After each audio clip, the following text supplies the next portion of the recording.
it's not a bad idea if you can have a second citizenship or a second residency in another country as much as you can, right? It's gonna be the red flag for us to leave, right? So we have to know when are we going to say enough is enough? Because if we still keep waiting for the government to keep saying you're not going to do this, you're not going to do that, you can't do this, you can't do that, it's going to be a point where they will lock us in our house.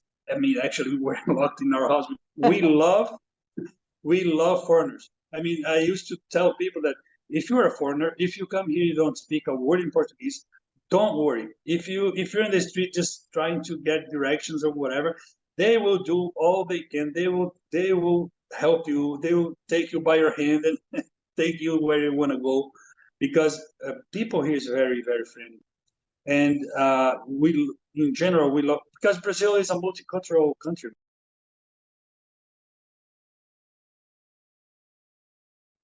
Hi everyone, it's Judy Angela here, and I'm here with Esdras Souto, who is going to talk to us. Now, our topic today is escape to Brazil, which Esdras, you run a consultancy business helping people relocate to Brazil. Is that correct? And yes, that's correct. Tell us what I thought was quite topical about this was one of your subjects, what you said: everyone deserves to live where they are treated best, and that second residency is not a privilege but a necessity to go in life today. And I thought that was quite interesting, an interesting take that you and your wife have, where you're looking at living in multiple countries and being able to move in this world, which is quite so you escape one tyranny and go to somewhere else that treats you better, and giving you that option of mobility, which a lot of people did during the pandemic. So especially they escaped Australia and they went overseas, they went into other states in Australia because the rules were different there. So you and your wife ended up, and your son settled in Brazil, I think, after you had quite a nomadic life. So I think it's quite an interesting perspective, because you've gone to a lot of different countries, I imagine, and why you settled in Brazil and why you're helping people today to resettle there. So if you'd like to tell us, a bit about yourself and how you started this journey. Yeah, it's going to be my pleasure. Thank you for having me here and to be able to talk to you and to your audience. So what happened is we were in Canada. From 2016, we moved there, and then in search for a better life, right? Because we had that dream that a developed country would be better than a developing country like Brazil. It would be a better life and everything. So then the pandemic hit, and then the world got messed up, right? So we know what happened, and we just started like searching for alternatives. I mean, since we decided to move to Canada, we had that dream of living abroad. I have lived in the US before. I have lived in Spain before, and my wife have lived in Italy, and then she has a dual citizenship along with my son. And I am planning to get that Italian citizenship as well through marriage. So we had that feeling that it's not a bad idea if you can have a second citizenship or a second residency in another country as much as you can, right? It's not a bad idea, because having a kid, for example, at that time my son was 5 when we decided to move to Canada.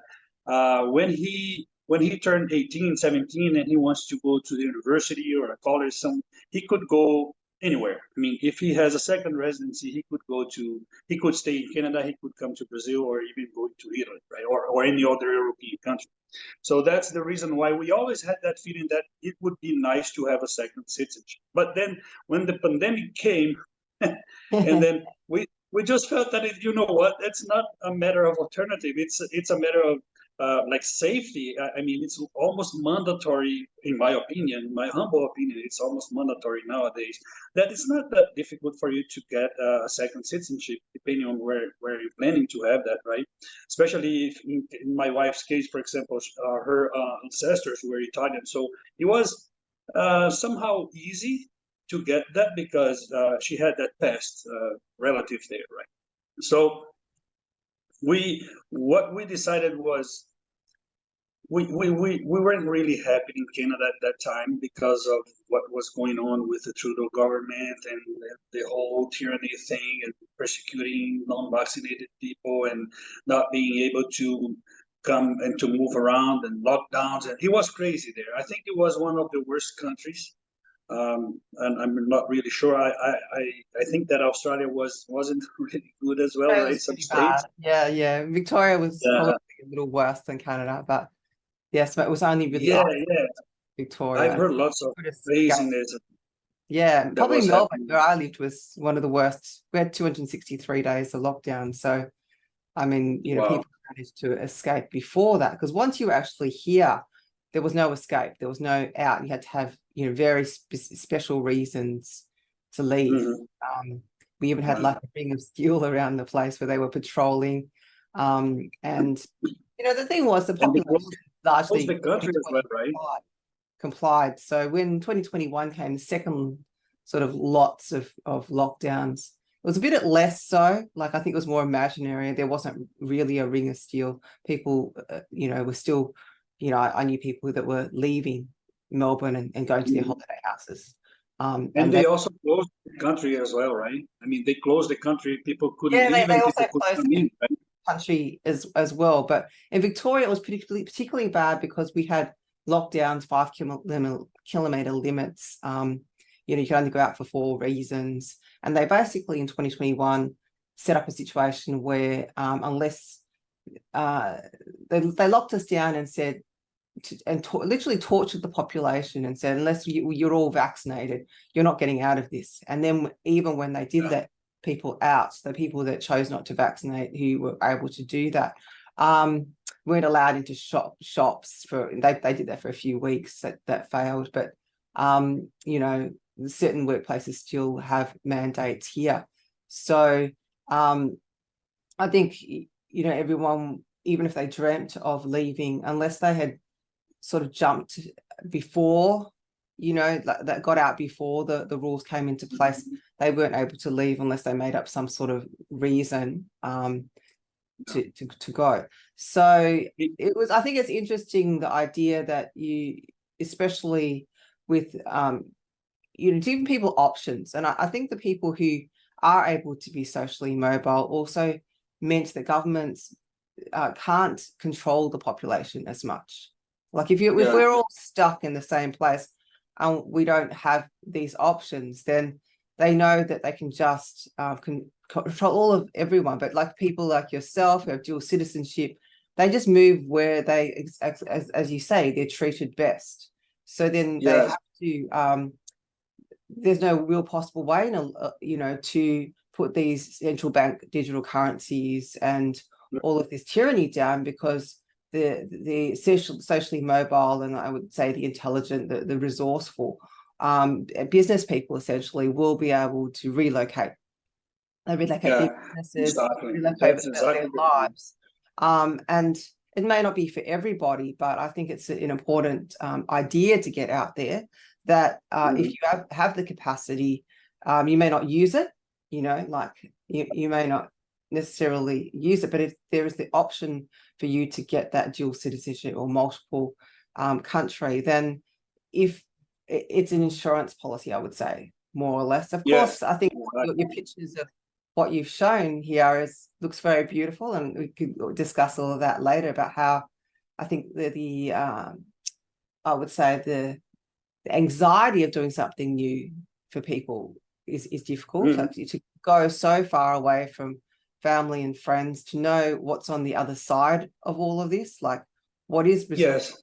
I mean, you can look at it on a computer screen or through what other people will tell you, but to actually sort of have some sort of idea of what to expect when you actually, make that That decision to go. that's what exactly was our first intention when we decided to open our company, because we have all this experience of being expatriates ourselves, right? And to have passed through different processes to become a Canadian resident, a permanent resident, and then And then for 6 months, we couldn't apply for the citizenship because we left. But then we went through the whole process of applying for a residency and work permit and all of these things, which is not easy, right? To gather all the documents and all the requirements from the government. And also in Italy, we did the same stuff. We hired a lawyer there, and then he helped us on getting my wife's and my son's citizenship. So when we came to Brazil, before coming to Brazil, when we were still in Canada, we were locked up, and my wife and my son had a ticket to come to visit the family, and then they canceled.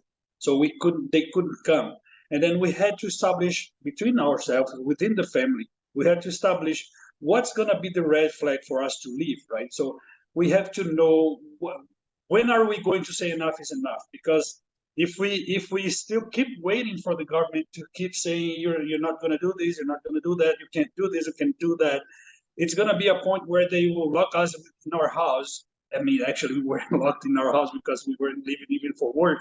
But at least we had that type of feeling that we were still free to Yes.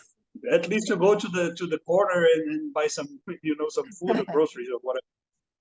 But then we talked within each other and we say, okay, so when is it going to be our red flag, or enough is enough? Yeah. And then all of a sudden he came and said, okay, it was by Thanksgiving in Canada, it's in October. And he said, okay, it's mid-October. And then he said, by the end of the month, I mean, 2 weeks, roughly, all the airports will be locked down for non-vaccinated, whatever it is. And we were like, okay, so we're not really sure if we want to get this vaccine, but they're forcing us to do that, and I'm not willing to stay here forever or for how long the government says that I have, because I'm still thinking on, what, I don't really trust this, and I don't want to do this. So then we sold everything we had, and we just left Canada in 2 weeks. Oh my goodness. The house, Wow, that's a miracle. the house, yes, 2 cars, because our priority was our mental health, right? The feeling that we had in our heart that we were doing the right thing, and also that feeling that we can't just comply with what the government is doing at that level of tyranny and interfere in our lives. So we said enough is enough. We're not going to do this, and we just sold the whole thing. And in 2 weeks we were in Brazil. The idea was actually to go to. We didn't have that much plans, right? So in 15 days we had to sell everything and plan. But then during our stay in Canada, we still kept looking for alternatives for my son's future, for example, right? But because he has a European citizenship, so he could go to any of the 27, 28 countries of the European Union. It wasn't that difficult for us to go to the US, or for him to go to the US from Canada, right? Because we would be a Canadian citizen, and even to Brazil or South America because of the Mercosur agreement. So if you're in Brazil, you can go to Paraguay, Argentina, Uruguay. Doesn't even need a document; you just need your ID, right? Because of the agreement that we have. So he would have lots of alternatives as well as we would have, right? Of mobility, of moving around if you want. So. But then what happened is, at the time when we decided to leave Canada, our alternative was, okay, let's go to Europe. Let's go to Italy, right? It's nice. We love Italy. It's amazing. It's cozy, right? We love the food and everything. But then we said, you know what? Europe is probably a focus point of those guys, right? There's lots of things going on there. I could go to Spain as well. I speak Spanish pretty well. I lived in Spain. I love Spain. But then we said, you know what, I think we should go to Brazil, because my son left Brazil when he was 5, and by that time he was 10. So half of his life he didn't have any contact with his family, right, with his grandparents, and they're getting old. And then we said, you know what, we should go there for him to know his country and get along with his cousins and his family, stay a little bit with his grandparents. And then from there we decide where to go. So we can go to Uruguay and take a look on how things are going there, right? Regarding the pandemic, regarding all the, the Klaus Schwab agenda, whatever you want to call it, the Great Reset thing.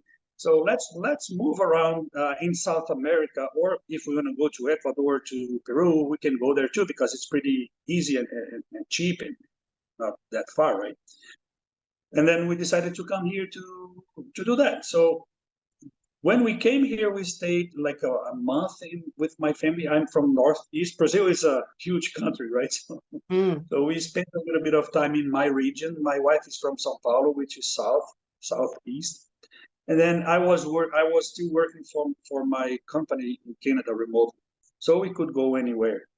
And then after a month in my region, Northeast, in my dad's house, we said, you know what, let's go to the South, because the South is known as a very developed region here in Brazil.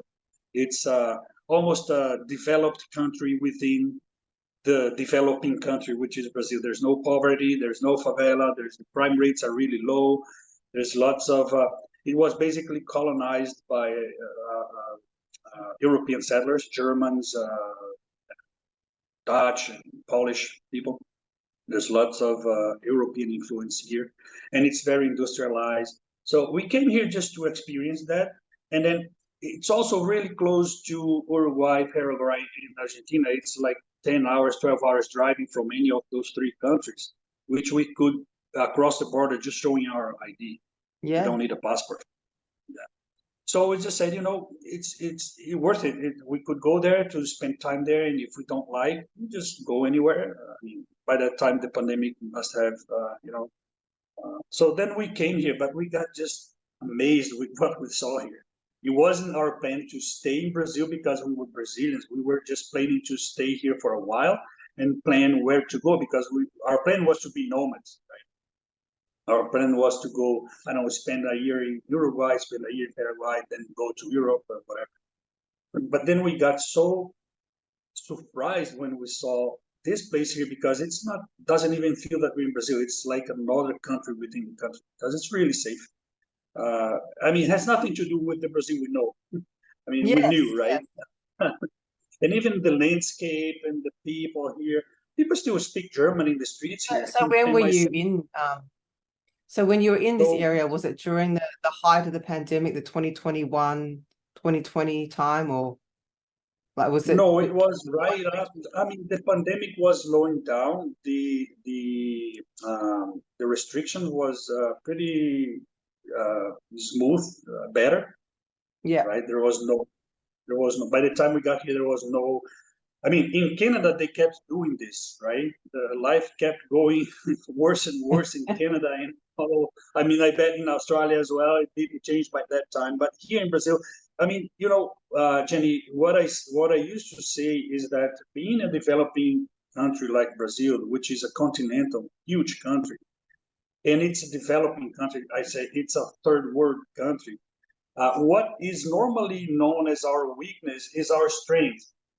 I'll explain that to you. In some places, there were, in Sao Paulo, for example, the governor was very strict were very demanding with the restrictions.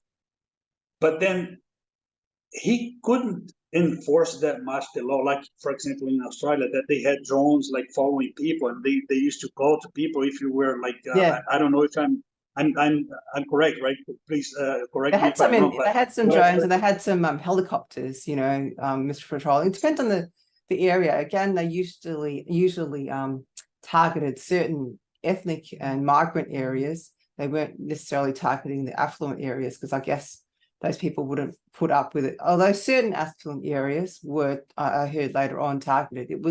They couldn't target everywhere. And I think this is probably your point here too, with Brazil being such a vast place and perhaps not even having the resources. Even if the government were to make certain rules, it's really about how is it possible to enforce those rules, and in not being able to enforce those rules, you have a level of safety, because you know you can, there's always various means, I guess, to cheat the system and to hide or to fake documents and so forth.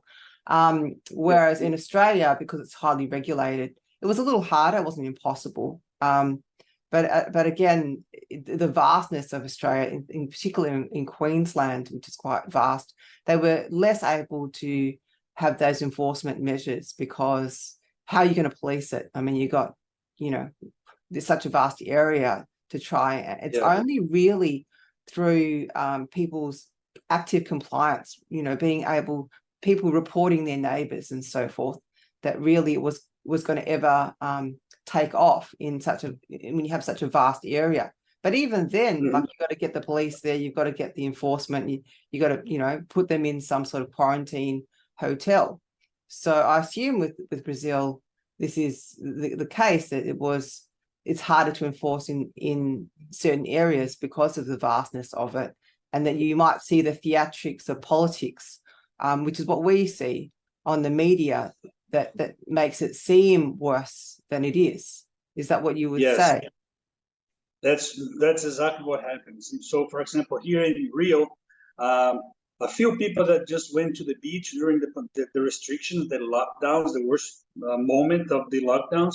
Some people just went to the beach for swimming, for surfing. Not a lot, but a few of them. And then the police went there, and they asked the guys and everybody to get out from the water because it was dangerous. Because it's so insane. This is just unbelievable, right? Because the police in the shore asking in the sand, asking for someone that was swimming, because it was dangerous for him and for the others to get COVID because he was swimming like inside the sea, like, and then the media goes like just show this, right? The media loves this, so they were just filming and following this type of stuff that it's broadcast for the entire world as it was the standard, but it wasn't the standard, right? And there's another thing, which is our strength as well, being, I wouldn't say a poor country, but a developing country, is that, for example, the government used to say, stay at home, right? Protect yourself and stay at home. But the working class, regular family, there are maybe 4, 5, 6 people that live in a small house, and they have to work. So they will say, most of them, they say, you know what, screw it up. I'm going to make my living. I have to put food on the table for my son, because by the end of the month, the government is not going to give me anything. I will have to pay my bills, right? So many people just say, I'm not going to do this. I'm not into this. I have to work because otherwise I'm going to die and kill my entire family. And then the other side of that was, how is it safer for me to stay at home with, normally a home for a poor person is like one room, which is the bedroom, living room, and the kitchen and everything. How is it safe for them to stay inside that little space with 6 people and not doing anything, or just going outside to buy some bread or some milk? But they have to get out somehow because they have to get food, or even like calling for a delivery food service for them to bring food for them. But this guy is outside; he's going to bring the virus for us here. Right? So people started like thinking on, this is just, and then it's hard for this government that it's hard for the government from a developing country that can't enforce even the most basic portions of the law, which is crime things and fighting against crime. How can they enforce that people is getting out because they have to work? So they, most of the times, they can't do that, and they won't do that because they don't have the means for doing this. In Canada, if you arrive there in the airport, you have to tell them your address, your phone number, and they keep track on you. They will keep going. They go to your house, they knock on your door to know if you're quarantined there. But here is not going to happen at all. So when people move to Brazil, the people that you help move across, and what job opportunities do they have there? Are they working remotely for companies? I assume that might be, a number of people, but are they able to get work locally in Brazil when they move across, or do they have to have already had an income stream or investments or so forth? Well, there are lots of companies here, right? Especially here in South, and they are all hiring. It's impressive when we drive a few hours in the roads and cross lots of different municipalities and companies that we see in the road. We see lots of, we are hiring, signs. But the thing, what I say to all the people that connect with me and ask this type of thing, is that the best way for you to come to Brazil, if you want to move for good, right? If it's what you're desiring, is making sure that the best way for you to do this and make your life here is keeping your source of income in your home country, especially if you come from a dollar country or from a euro country, because the conversion rate is very good for it's 1 to 5 in dollars and 1 to roughly 6 in euro, right? I think, Yeah, if I'm yeah, not yeah. mistaken. So, and it's very cheap for you to get the citizenship whenever, whatever is your intent. For example, if you want to come as an investor, a real estate investor, you can buy a $200,000 house here or apartment, whatever, which is very cheap for American Canadian standards because of Is that $200 in Toronto. 200,000? Is that 200,000 American dollars? American dollars, USD, yes. Yeah, so 200,000 So American dollars. What does that buy you in Brazil? you buy a mansion close to the shore if you want, right? You can buy more than one real estate, for example, with half of that. I mean, the requirement for you to get the citizenship is to spend 200 USD, 200,000 USD in real estate in an urban area. You can buy 1, 2, 3, how many you want. But the total amount has to be this at least. So let's say if you can buy a very nice house, 2 or 3 bedrooms, bathroom. If you go to the countryside, especially, you can buy a very nice house with this amount. You can buy 2, for example. You can rent one and make a passive income and live in the other one. Or even if you want to buy 1 or 2, you just can buy and just rent it. You don't need to stay here in Brazil. The requirement is for you to stay, for you to keep your residency. You have to stay here for 2 weeks out of 2 years. That's okay. And then A holiday. it's a 1 week. It's a 1 week vacation in a tropical country, right? So yeah, you probably want to be here like longer. So what I say is that it's so easy and cheap. For example, if you want to come as a retired, right? It's a $2,000 monthly if you have a pension. If you have how to prove a $2,000 pension income, which is not a lot because if you worked 65, 70 years of your life in Canada or in the US, you will certainly have more than that in terms of pension, right? And then automatically you are eligible to get the Brazilian citizenship. And you may not want to stay here forever or to live for good, but you know what? In Canada we call this snowbirds, right? During the winter they just fly south. normally they go to Florida, but then if you go even more south, you come to Brazil, you can avoid all the visa process, all the headaches with the visa thing and the stamps in the passport because you're a resident and you just can come and go anytime. So that's exactly what I'm saying. It's so easy and cheap for you to get this, and it's as you said, it's an insurance, right? If something is going wrong in your country and you have the Brazilian citizenship because you have a house here, because you're retired and you can stay here how long, no matter what, just come here, just buy your ticket, fly here, and then you're a resident. Obviously, like people who move there from overseas, who have an existing job that they can do remotely or a business that they are operating. Yeah. I mean, because of the exchange rate and so forth, they would live really quite well in Brazil. Yes. Yeah. Yes. With 200,000 or with 2,000, sorry, as a retired, you live very well here. 2,000 a month is what you said. Sorry, can you repeat? It was 2,000 a month, wasn't it, that you were saying that you had? Yes, 2,000 a month. Yes, So, yes. on to another subject with children. I was going to ask you, educationally for your son, will you be sending him to a local school or will you be homeschooling him? Is homeschooling allowed in Brazil? I guess yes, that would be the answer.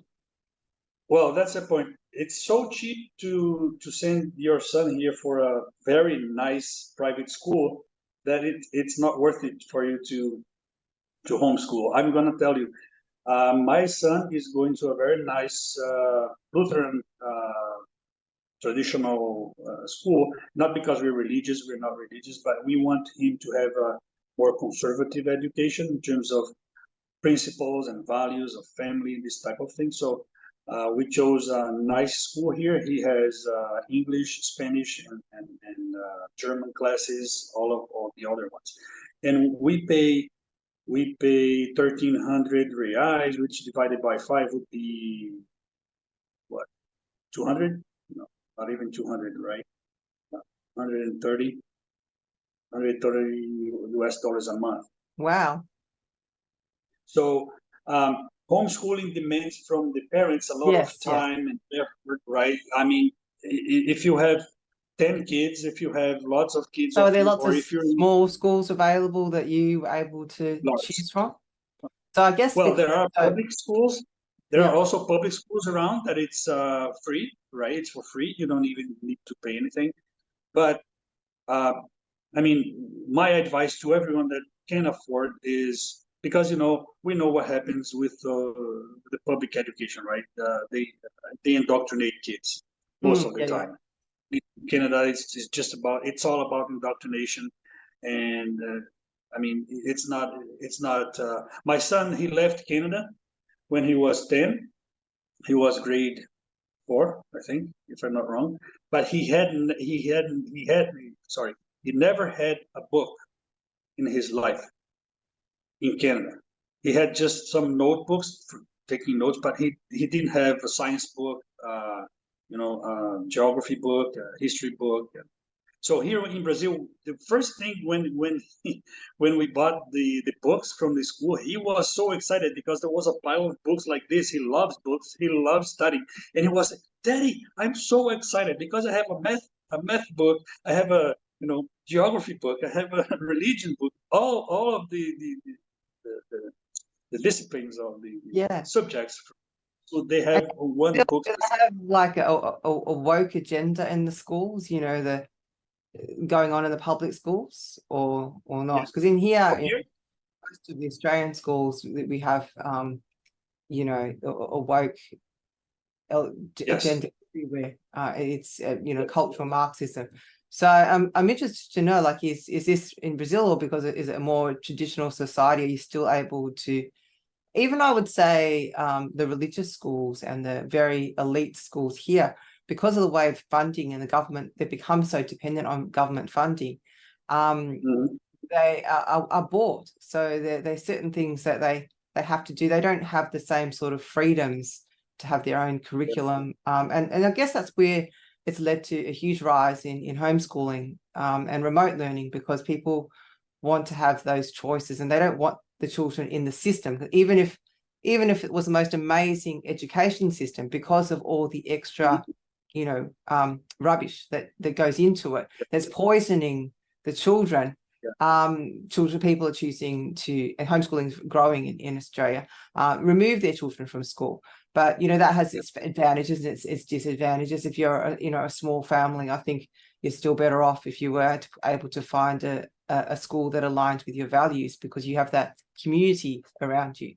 So is that what what do you say, your thoughts on that in terms of Brazil? I've heard people going to be able to go to Brazil and find many choices that align with their morals and their values that aren't woke. Yes, I mean, you are right. It happens in a certain way here as well, especially in public schools. The private schools, especially the religious ones, they don't. Most of them, they don't allow this agenda inside. Okay. So when we went to my son's school, the first question, and we asked straight to the principal. We can talk to the principal. It's not just a matter of a receptionist, front desk person. Just you can go straight to the principal. And so we went there and we asked him, how is the agenda, uh, the school view about this gender stuff? She said, no, man is man, boy is boy, girl is girl, and that's it. And then we said, she was like that. And we were, okay, that's it. That's exactly what we want to hear. And then there's another discussion about the gender-free language, right, here in Brazil, because it's a Latin word language. We have gender for basically everything. Every noun has a gender, right? Because all Latin languages, we have, for example, desk is a female, and Yes, chair is a yes. female, because there's gender for everything. So what they're trying to do is about some woke people, right, from the left. They're trying to establish this gender-free language and change the entire, which is just, That's I crazy. mean, that's crazy. And then that was the other question we asked the principal. So what's the approach of the school regarding this gender-free thing? She said, no, that there's no gender-free. The Portuguese is not going to change. We're not going to change Portuguese, and this is so. She was very assertive, and the other schools that we have here, pretty much the private ones are pretty much the same way. The public ones, they have to comply with certain, government requirements. Sometimes they go a little bit to this woke agenda, but it's not even close to what's going on in Canada, I bet, in Australia as well, because in Canada, for you to have an idea, in front of the school, there was the Canadian flag, there was the Ontario flag, we lived in Ontario, right? And there was the LGBT flag. I mean, what we had to do every single day in our home was just to deconstruct everything that my son was learning at school in terms of this LGBT agenda, which was confusing his mind. But in the end, what we used to say is, hey, you have to respect everyone, doesn't matter what, right? If people respect you, just respect. You don't have to buy this propaganda and think that it's nice, and because there's a flag up there and they celebrate this LGBT thing, because in the end, I don't care about your sexual preferences. I just respect you because you're a person that deserves respect, and I will respect you. Otherwise, I mean, if you respect me, I'm gonna respect you, and I don't care what you do within your four walls, because it's not my doesn't affect me at all. So that's Yeah, so exactly your what we son use. appears to have appears to be having a very rounded education in Brazil. Like it seems to be almost like you would almost call it an elitist education, because he's learning 3 different languages.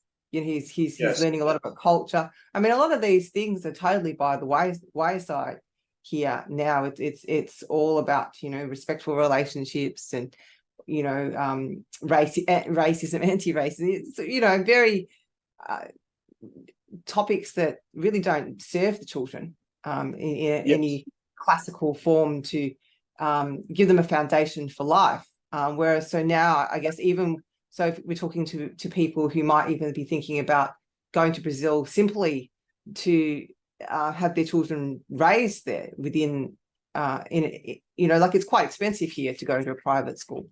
Like I think we're looking at, in Australian dollars, I mean, probably around the cheapest would be around 6,000 Australian dollars a year.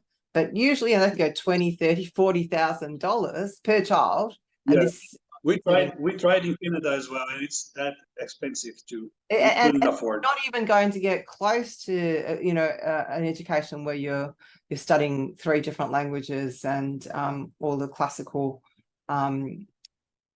disciplines. Yes, and there's also, I want to add this.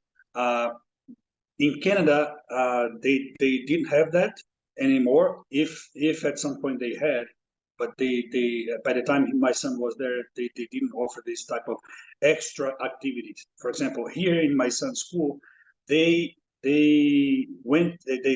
the kids to a cave to spend a day out of school in a cave, a very interesting cave, where they learned, what a stalactite is, what is a cave, how is it formed, and then they stopped in the way in another city to go to a observatory to learn how to see the stars, and then there was a guy there to teach them how. So there was 3 buses full of kids from 10 to 14 years old, around that, right? And they traveled the whole day. They left at I don't know, 6:30 a.m. and then they returned at almost at 10 p.m. Spending the day out, having fun and learning stuff. And then now the year here is finishing, because it's different from I don't know in Australia how is it, but in Canada it's from September. It starts in September and goes up to June, July, right? but here is from February to December. It's different. So now the school year is just finishing. He's going to the last week of classes. By Friday, he's done. But then Friday, there will be another extra activity. The school is going to take the kids to a water park for them to spend the day there celebrating and saying bye to each other. See you next year, you see. And then other than that, they're all the time. So there was a parade in the school for the kids to use costumes. They keep offering this type of extra activity that in Canada we don't see that anymore, because most of the time, I don't know what happens, but they're afraid that the parents are going to sue them for any reason or whatever it is. But here it doesn't happen. So do you think that, community? What would you say about the community in Brazil? How are they accepting of foreigners coming to live there? Are they, are they the people who come as expats to Brazil find acceptance there in a foreign land? If you want, just to be more assertive on this topic, I want to mention to you a publication that it's called Internations. It's a website from made by expatriates to expatriates. So expatriates from all over the world that exchange experiences and gather in certain countries. So, for example, here in Brazil, there are a few cities where they can gather and exchange experiences. Then in 2023, they made a survey within all the expat community that it's part of this publication and website. It is very well respected, by the way. And then Brazil is considered by expatriates the second best friendly countries to live after Mexico. So Brazil was elected by expatriates from all over the world in this survey as the second best friendly countries. So I'm Brazilian. I'm suspicious to say, right? But we love foreigners. I mean, I used to tell people that if you're a foreigner, if you come here, you don't speak a word in Portuguese, don't worry. If you're in the street just trying to get directions or whatever, they will do all they can. They will help you. They will take you by your hand and take you where you want to go, because people here is very, very friendly. And in general, we love, because Brazil is a multicultural country, right? We've been receiving people from everywhere. So just for you to have an idea, the second largest Japanese community out of Japan is here in Brazil. Brazil, wow. Yes, I mean, I am not really sure, but maybe it happens with the German and the Polish. So there's all sorts of different food that you can buy if you're in Brazil. Like, say you've come from another country and you're Japanese, you'll be able to find Japanese food. Yes. You'll be able to find organic food, I imagine. Is there farmers markets and farmer gate things? Just it's abundance of fresh produce. The farmers market here is interesting because the main cities, they have the big building that is the farmers market, right? When all the produce are taken, right, for them to commercialize there. But there's one really nice thing that happens in, I would say, 100% of the cities here. Even the ones that does have the market, the farmers market, is in a certain day in a week, sometimes 2 days in a week, they close one of the main streets of the city, and they put booths there for the farmers to come and they commercialize there. So it's in the middle of a residential area. They just go. So, for example, in my in-laws city, which is in São Paulo, the countryside of São Paulo, it's Thursday evening and Sunday afternoon, after 12. So they closed that street, and it's a long street, right? There's no car, so you can't access by car. You have to, park somewhere else nearby. And then all the farmers comes, and then they expose their produce there. And there's food for you to eat. There's all sort of food as well that you can we just go there to spend time with my son, because there's lots of food booths for us to. So every Thursday at 6 p.m. from 6 to 10, around that, there will be people there selling fruits and all types of vegetables. It sounds really amazing, actually. So anyway, I thought what I'd do is I'd share some of your photos. So here we have, I guess we're talking about some corn that you harvested. Is this your property? If you want to talk about, you look like you live in some sort of remote acreage somewhere. Is it far from the city or No. So what we decided to do when we moved here was to, in a certain way, anticipate our retirement plan, which was, buying a small rural property and get out a bit, get out of the system a little bit as long as we can, right? Produce our own food because many things that we're just buying on the supermarkets nowadays, they're all GMO and there's lots of stuff in the food, and we just wanted to have our own food. So this is the cornbread that my wife does at home, and this is all the corn stuff that we're doing with our non-GMO, non-pesticide corn that we so plant all of this ourselves. here in this photo here is corn, is it? So you see, it's our corn that we plant in our property, right? So we do bread, we do cakes, we do all sort of starch and flours. This is our beans and our pumpkin that we planted as well. Different beans and different. This is not what we produce, but it's what we can buy with our neighbors. So you can see a pot of milk, butter, all sorts of cheese, eggs, cabbage. This white bucket there is a pork fat that we cook with it. We don't use seed oils. And lots of types of breads that our neighbors produce. So this was in one morning, just visiting some of our neighbors, we could buy this. And the whole thing you see on that table, it cost us like less than $100. Oh wow! And what's USD. this? The square thing in the front, is that a bread of some kind or cheese? Right at the front, square thing, the three square things, right? Is butter. Oh, this one here. Butter.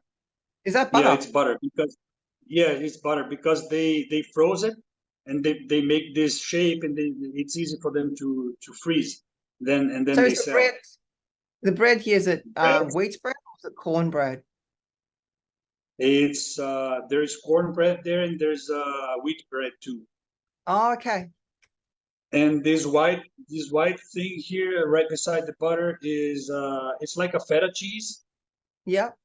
That is produced here. The other cheese, it's up there higher in the table. That's a yellow. Yes, there's two types of cheese there, if I'm not wrong. So there's chicken eggs, and those eggs are from chicken that are raised, free. They don't even give them any food. They're just raised, running. Pasture raised. Yeah, and this one, it looks like some sort of chutney or some sauces or something, jams. Is it at the back there? Yeah. Let me open. Oh yes, this it's type of jelly. I think. Let me open.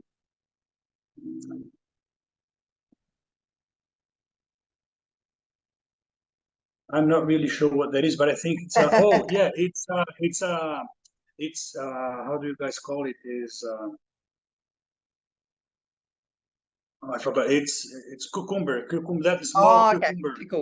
Pickles or something. Pickles. Yes, sorry, it's pickles. There's another neighbor here. He does pickles and canned all the other types of vegetables canned to preserve inside these glasses. So you got all this from one morning. This is quite a bounty, really. So how far are you from the closest sort of city from where you live? Like, so we're living 10 kilometers from the closest city and 15 kilometers downhill to the city where the municipality where we are part of, right? So it's 15 kilometers that we have to go down. It's a dirty road, but it's well maintained. So we go down to drop my son to pick up the bus, and then for him to go to school, he go by bus, and there's a 45 minutes commute to the main city, which is 45 minutes driving, and then he can come back later. So in this city, it's an 11,000 inhabitants city. It's a pretty small one, the one that we live, but we have everything we need there: restaurants and grocery stores and all type of supermarkets. And So you don't need to go really anywhere else. You know, I guess one thing yeah, people might want to know is, do you have like online delivery for things as well? You know, where you are, do you have to go into the post office to pick things up? yes. I mean, there is a PO box down there, but for specifically for buying online stuff, what we do is that we usually give someone else's address, our friend's address, or a store address that we know the people there, because they're everybody so friendly, we can count on them for that. So we buy just as we used to buy things online on Canada, for example, right? So the difference is because in the rural area, it's hard for them to deliver. So they deliver down in the city in a friend's house or in a store, and then we can pick it up later. One thing that is interesting, Jenny, for me to mention, that it surprised people a lot, is that, what, for example, we are not from here, right? We're Brazilians, but we are not from this area. And you know, a small city, how it is, right? So everybody knows Yes. each other. Everybody's sort of related somehow, because you know they're all family or whatever. But we're not from here. But in a month or so living here, we were able to buy stuff down in the city and not even have to pay, because people still trust you that you can pay later. So when we go down to the city and I have no money because I just forgot my wallet at home, I just can buy whatever I want. They take notes and then I pay later. It's Wow. something that doesn't happen so often, you know. So and I mean, sometimes I buy stuff with a pretty high amount, like $1,000, and then just pay by the end of the month. Wow. They don't even charge me interest rates or whatever. So yeah, so we regarding the pictures, we decided to come to a rural area to have this more natural lifestyle, like closer to nature and produce our own food. And the property we bought, there was nothing there. It was just the land. And as an architect, I am an architect, right? I just designed our house, and then I built that. I hired a contractor, and we built from scratch. So everything you see there, and the fence and all the rest, I'm doing myself with my son and my wife. So now we have cattle, we have rabbits, and we plant all these crops that you can see. And Yeah. it's a 4.5 hectares land. And for you to have an idea, of 4.5 hectares of land with 4 water streams inside this place, in this photo, this is a water stream right below us. There's a water stream there. And then we bought this a year and a half ago. Yes, a year and a half ago. And it was just for you guys to have an idea on how much things cost here. The land was 22,000 reais, which would be 60, no, less than 60. 60,000 US dollars. 45,000 USD, right? Or 40, yeah, 45,000 5,000 USD around USD. that. Just for how much Yes, land was it? It was 4 hectares. for the land. That's a Sorry, that's a sizable property for, the size is 4.5 hectares. yeah, 4.5 hectares is a sizable property. It's, let me do the It's a math. pretty, It's about 20 acres it's or something. no, I think 20, 30 in acres. acre, I don't know how to calculate in acre, but I think I gotta work it it's one out. and a half. Yeah, It's it's 4.5 hectares. Hectares acre. to acres is, what is that? 2.4. So 1 hectare is about 2.4. So you times that by 2.4. My mind is more into Into acres. yeah. I have never calculated that. About 11 acres, 11 acres, which is, a reasonable sized property. You can have a lot of, Yes, you can. yes, it's just for us, right? We're not planning to So how much did the house settle out. cost you so far to build on it? So the cost of the house was 550. It was about 1100, no, 110,000 USD for pretty much 3,000 square feet. Oh, wow. I mean, it looks It's like like in Canada. In Canada, when I was there, I was working for a contractor, right, for a design build company. And by the time I was living there, it was 300 Canadian dollars per square feet. And here is it's about 100, something like that, or even less, maybe 50. No, it's even less oh, for the square feet I because mean, it's this would be yeah, it's millions of dollars here in Australia I to know. anything And also in the like US. it. I mean, it's the price comparison with Brazil from Canada is 1/10. I And remember so now the because water you've got there is from your own property, is that right? I have four places where the water just pops out from the ground, from the soil. So I collect water from two sources here in my property, and there are the two or three ones that I still can because I didn't analyze all the waters that I have, all the waters springs that I have here, and in this area here that I purchased this property, this is very common everywhere. There's water flowing from the ground, and it's a pure water.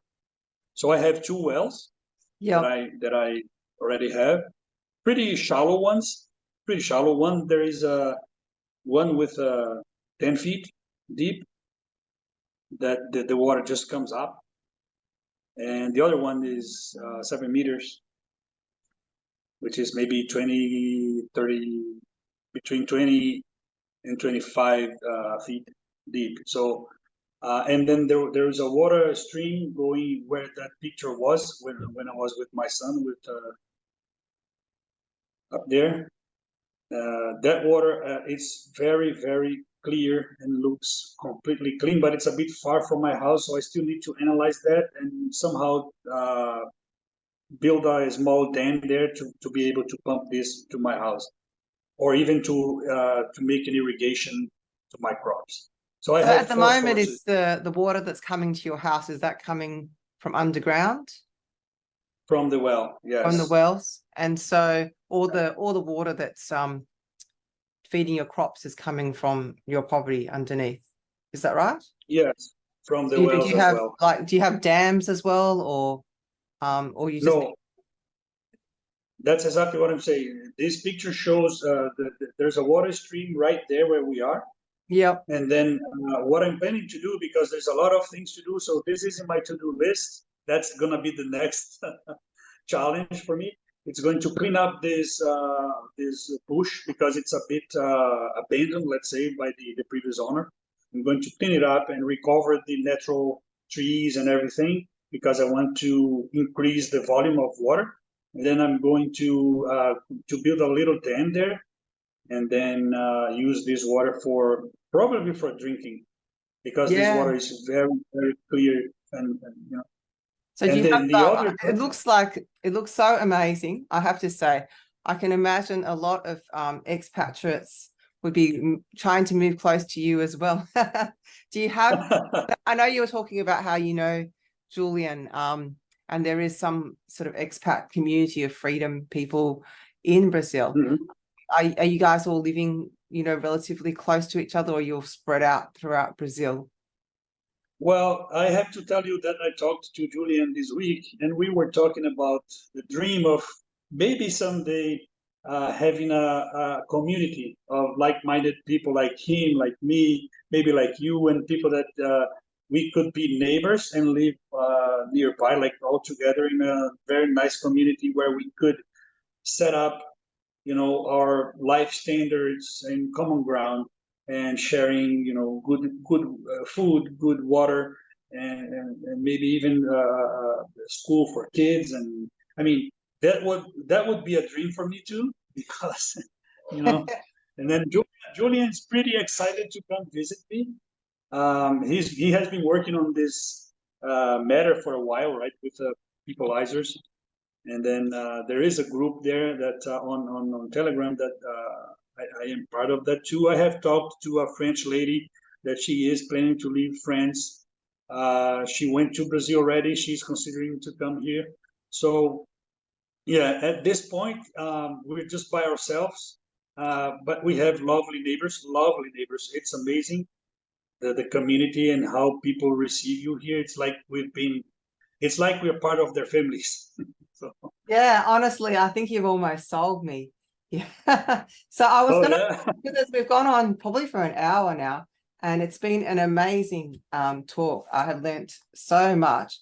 So your website's newsettlerconsultants.com, and you offer Yes. people a free assessment, interview, and mentorship Yeah. regarding how to immigrate to Brazil. From what you're saying, it sounds like a lot of people would be able to qualify, and then it's really simply a matter of finding their feet there, which obviously is what you are there to help them with. So did you want to just have a quick summary of what you and your wife offer to people? Because it's one thing to kind of show all this to people, but what is the next step for someone who, say, is interested in pursuing this dream of escaping to Brazil, or at least having it as an insurance policy?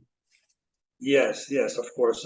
Yeah. So again, thank you for the opportunity to explain that to you and to your followers. So what we offer here is, I mean, since the beginning, the idea of having this company was exactly offering something that we didn't find when we decided to leave Canada to go to another country. So we were looking for a company or a person that could help us in all the stages of the process, from the planning stage of, I'm thinking on having a second residency as an insurance policy, or I'm planning to move from my country for good, whatever it is. We want to offer that person our life experience on doing this, because we have been there before. It's not just another company that it's gonna just apply for you and take care of all the paperwork, and then you're by yourself, or just saying, okay, here's your paperwork and we're done. So we can help people from the planning stage, as you said, from the first interview, where we are going to share their goals and their concerns and their questions, through the mentorship process, right? If they're still undecided, if they're still thinking on what to do and how to do. And then we are going through the whole process up to the point where we are going to help them to gather all the documents and to apply for the citizenship, whatever immigration status they're desiring, real estate investor or retiree or whatever. And then once he decides to come here, we're going to help that person with the settling. I mean, I have 2 kids. I want to look for a school. I want to rent an apartment, or I'm buying this apartment. So we're going to connect that person with the real estate agents, with whatever else or other company they need in order to establish themselves here. So I want to open a bank account. I want to have a Brazilian document, an ID, whatever. So all the process, going to the immigration, to the federal police that we have here, it's in having the immigration card. So we're able to take care of all of that. The financial support as well, because in our team we have the tax return advisor, to take care of this, because they will involve money transfer through the central bank and whatever. So we can take care of all of this up to the point where you're established here, living your life, your kids are in school, and you're totally integrated with the community. And even if you have hard times with the language or with the culture, we have training for that as well. So if you're having hard time to get along with the community because the culture is completely different, we will try to help you on that too. So it's almost like a concierge service, because if you want to have a full service, we can provide that to you up to the point where you're feeling Brazilian, let's say. But some people will just say, hey, Ezra, I just want you to take care of my paperwork. Can you do that Yes. for me? Yes, we can. Right? Or some people, they are just coming here because they're coming for vacation, or in the case of that French lady, she went here already, she knows, and then she said, I love Brazil, I'm just have to set up my life here and decide where to go. But if she decides to come here, she knows already what to find because she's been here, right? So it's gonna vary, it's gonna change from person to person, but in the end, we can, let's say, from a person that has no experience in coming to Brazil or know nothing, we can help this person since the beginning up to when he's completely settled. And again, it's not expensive. People will say this must be so expensive. I'm gonna tell you, we've done this in Italy, we've done this in Canada, right? And it's really expensive because the conversion rate for us is a disadvantage, right? But for a person coming from North America, from Australia, New Zealand, from Europe in general, that make their income in euro or in dollar, it's really, really cheap. So just contact us. It's a free consultation. I'm not gonna charge anyone just for asking or for having a 1 hour, 2 hours conversation, and then we can go from there. Sounds fantastic. Look, I'm pretty sure you've probably sold a lot of people on today's talk. Thanks so much for it all.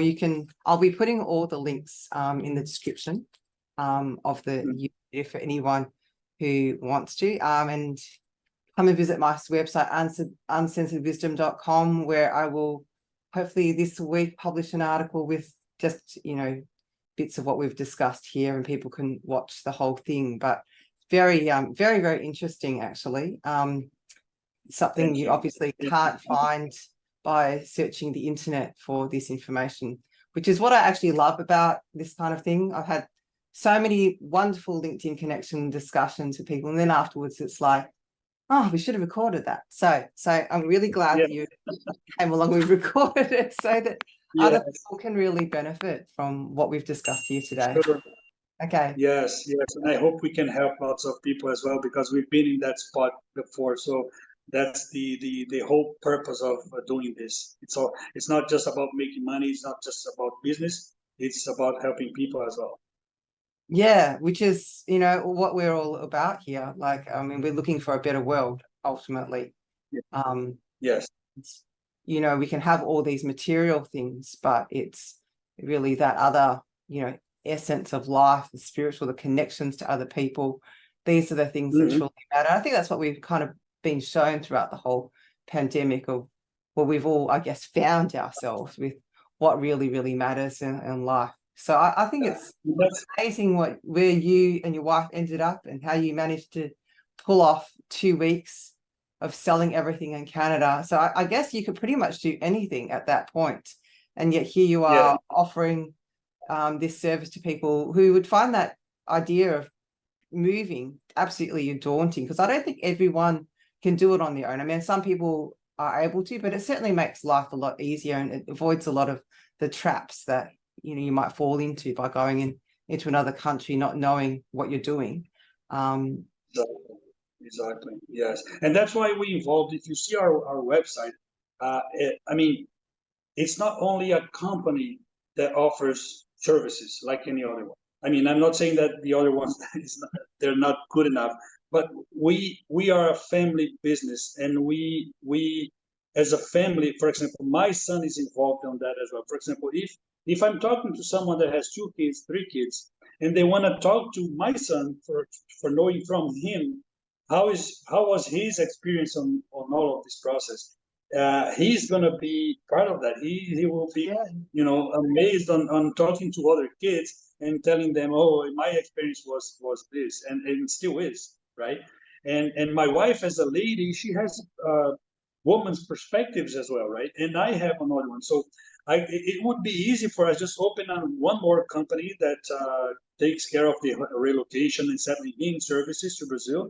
It would be very straightforward and standard, but it wouldn't be us, because we want to get a family involved with other families if it's the case, because you will have with us all the perspectives of this life change, right? From a kid, from a lady, from a guy, and and as a family together, we can help other families because we've been there.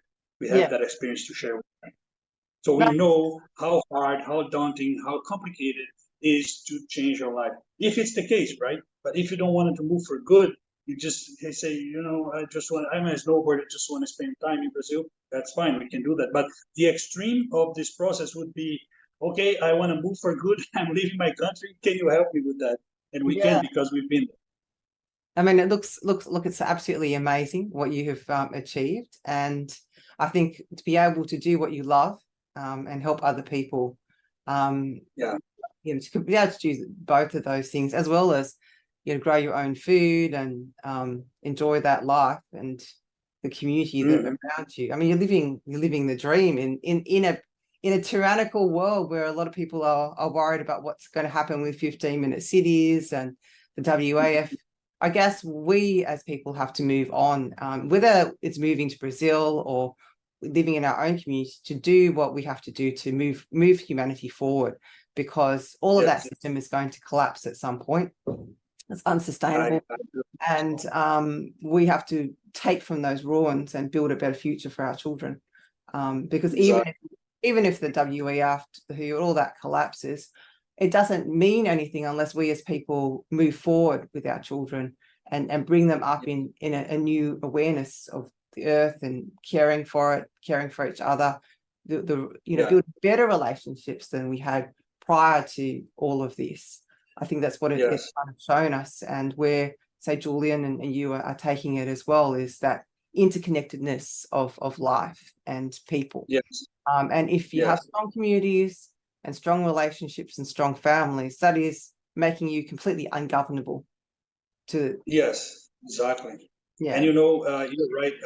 All the time, we are all the time having conversations with our son. He's 11 right now, but it's been a while that we talked to him, and he knows everything that is going on. I mean, he knows why we moved from Canada like this, right? We had to. So we are not hiding anything from him. He knows. Once in a while, we talk to him, say, hey, are you aware that you're living in in very extraordinary times, because lots of stuff is going on? This is going to be part of your life, for good or for bad, right? Because it's not really good what's going on, but you have to be prepared. You have to know what the world is and be prepared, because you're 11 right now. You are under our umbrella, but one day you're going to have that feeling that you want to get out or go somewhere or do whatever you want with your life. Just be aware and wise of what's going on and take your decisions. So we should end it because we'll probably end talking for a long time. So I'll finish the video and we can chat afterwards. But thank you everyone for joining us today. If you do have any questions, please drop me a line, or I'll be tagging Esdras in this as well. And reach out to him if you would like to ask any questions about going and escaping to Brazil. Okay,